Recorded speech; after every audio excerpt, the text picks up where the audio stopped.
o que é a experiência de quase morte, se você puder falar um pouquinho aí pra gente, e aí a gente já começa a explorar um pouco dos filmes que falam disso.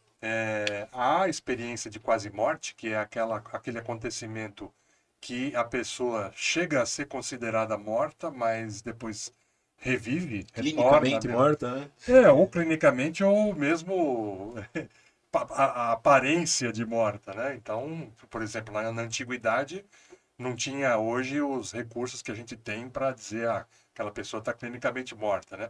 Mas você olhava lá o fulano e ele estava lá morto, né? Então, lá em Platão tem uma descrição lá, né, na República, um dos capítulos fala lá uma história que na época chamou muita atenção dele, que era a história de um soldado que ficou lá no campo de batalha, aparentemente morto lá junto com os outros cadáveres lá 12 dias.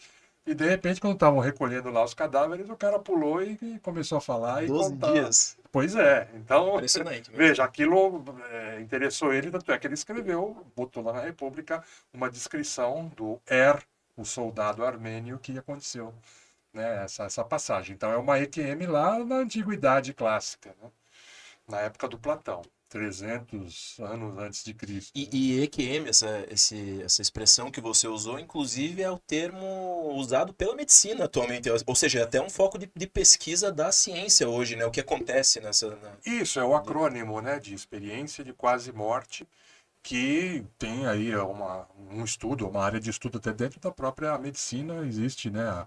Você tem a medicina dos estados aí, que são medicina, por exemplo, quando existe uma área os médicos intensivistas e tal, né? Quando eles têm que fazer ressuscitação Na clínica, medicina intensiva. é a medicina intensiva mesmo, né? Então, tem gente que estuda isso e tem gente que faz pesquisa clínica disso aí também, né?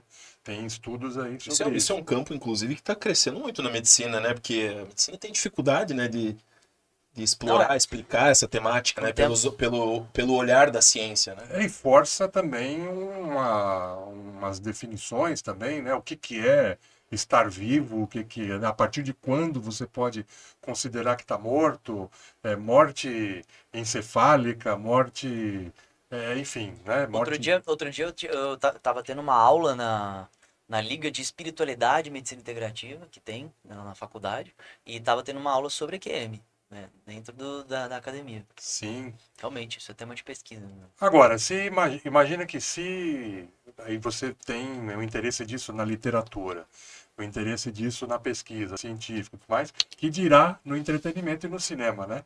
Você assistiu um corte do ConsciencioCast e para assistir o episódio na íntegra é só abrir o link na descrição aqui abaixo. E não se esqueça de se inscrever no canal para receber a notificação dos próximos vídeos. Um grande abraço a todos.